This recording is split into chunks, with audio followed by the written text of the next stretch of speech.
अल्लाह अगर चाहे।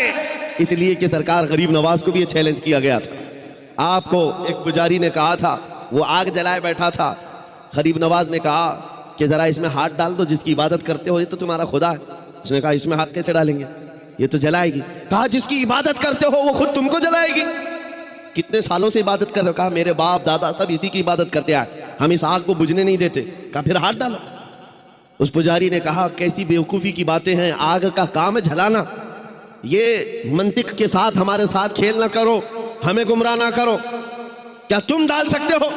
सरकार गरीब नवाज ने कहा मैं तो इसकी इबादत नहीं करता, लेकिन जिसकी पैदा की हुई है उसकी इबादत करता, आग का मालिक अल्लाह है। तो उसने कहा तो चलो ठीक है, तुम ही डाल दो, तुम ही डाल दो।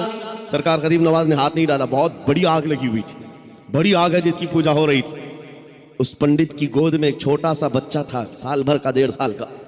उसकी गोद से बच्चे को ले लिया और आग में चले गए, अंदर चले गए। अब ये चीख पुकार करने लगा कि ये दुर्वेश आया, खुद भी जल गया, मेरे बच्चे को भी ले गया। और इतना हल्ला किया कि अंदर से वो नजर नहीं आ रहे थे। लोग जमा होने लगे, आसपास के सब जमा हो गए, और सबको ये हैरत थी कि ये जलकर राख हो जाए, आग को बुझाएंगे तब ये मिलेंगे। काफी देर हो गई, मजमा जब इकट्ठा हुआ, कई पुजारी आए, तो सरकार गरीब नवाज अपना दामन झाड़ते हुए आग से बाहर तशरीफ ला रहे हैं। बच्चा भी गोद में मौजूद है, सही सलामत है। उसने छीन करके अपने बच्चे को लिया, जगह जगह पकड़ कर देखा, पेशानी भी ठंडी है, कपड़े भी ठंडे हैं, कोई गर्मी का असर नहीं है। मेरे अजीजों गरीब नवाज तो अल्लाह के वली हैं, उन्हें आग नहीं जलाई। बात तो समझ में आती, बच्चा पुजारी का था, ये क्यों नहीं जला? मुफस्सिरीन कहते हैं, तारीखदान कहते हैं, देखना ये है हाथ में किसके था बच्चा।